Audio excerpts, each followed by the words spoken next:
I traded my outboard motor for. My father made me trade back. But it was like Skinny said. You know, Skinny Thompson. He's the one you guys keep calling the boy genius. But shucks, he's no... Well, yeah, it's like Skinny said. We didn't need an outboard motor, and we did need a compressor. You've got to have a compressor on a spaceship. Everybody knows that. And that old compression chamber that old man, Mr. Fields, let us use didn't have a compressor. Sure, he said we could use it. Anyway, he said we could play with it. And Skinny said we were going to make a spaceship out of it. And he said, go ahead. Well, no, he didn't say it exactly like that. Like he didn't take it serious, sort of. Anyway, it made a swell spaceship. It had 4 portholes on it, and an airlock, and real bunks in it, and lots of room for all that stuff that Skinny put in there. But it didn't have a compressor, and that's why... What stuff? Oh, you know, the stuff that Skinny put in there. Like the radar he made out of a TV set, and the anti-gravity, and the atomic power plant he invented to run it all with.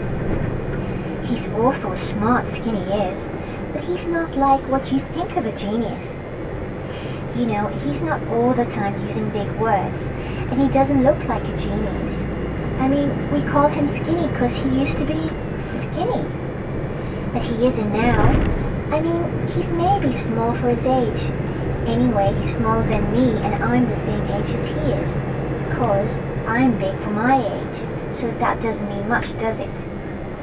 Well, I guess Stinky Brinker started it. He's always writing Skinny about one thing or another, but Skinny never gets mad, and it's a good thing for Stinker too. I saw Skinny clean up on a bunch of 9th graders. Well, a couple of them anyway. They were saying... Well, I guess I won't tell you what they were saying. Anyway, Skinny used judo, I guess, because there wasn't much of a fight. Anyway, Stinker said something about how he was going to be a rocket pilot when he grew up. And I told him that Skinny had told me that there wouldn't be any rockets, and that anti-gravity would be the thing as soon as it was invented.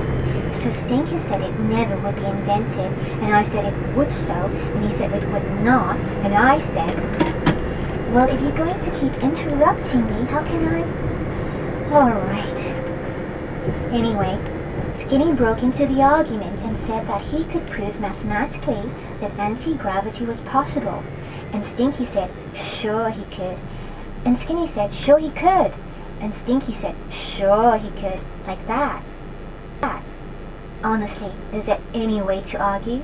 It sounds like two people agreeing. Only Stinky keeps going, sure, like that, you know? And Stinky, what does he know about mathematics? He's had to take remedial arithmetic ever since. No, I don't understand how the anti-gravity works. Skinny told me, but it was something about meson flow and stuff like that that I didn't understand. The atomic power plant made more sense. Where did we get what uranium? Gee, no, we couldn't afford uranium. So Skinny invented a hydrogen fusion plant. Anyone can make hydrogen. You just take zinc and sulfuric acid and... deuterium? You mean like heavy hydrogen? No, Skinny said it would probably work better, but like I said, we couldn't afford anything fancy.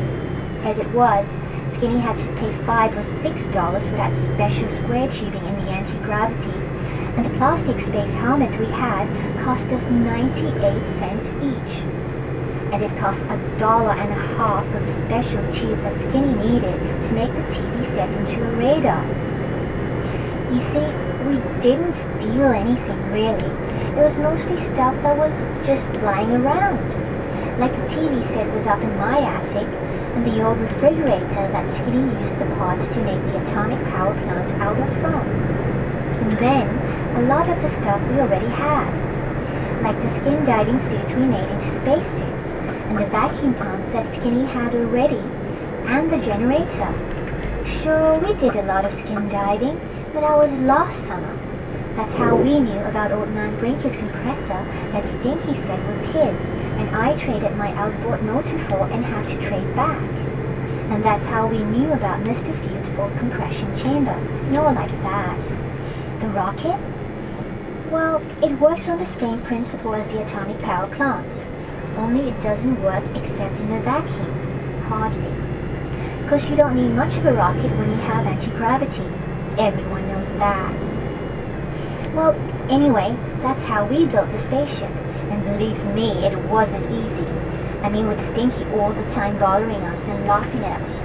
And I had to do a lot of lawn mowing to get money for the square tubing for the anti-gravity and the special tube for the radar and my space helmet.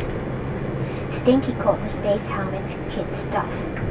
He was always saying things like, "Say hello to the folks on Mars for me," and "Bring back a bottle of Canal number 5, and all like that, you know. 'Cause they did look like kid stuff, I guess. We bought them at the 5 and dime, and they were meant for kids.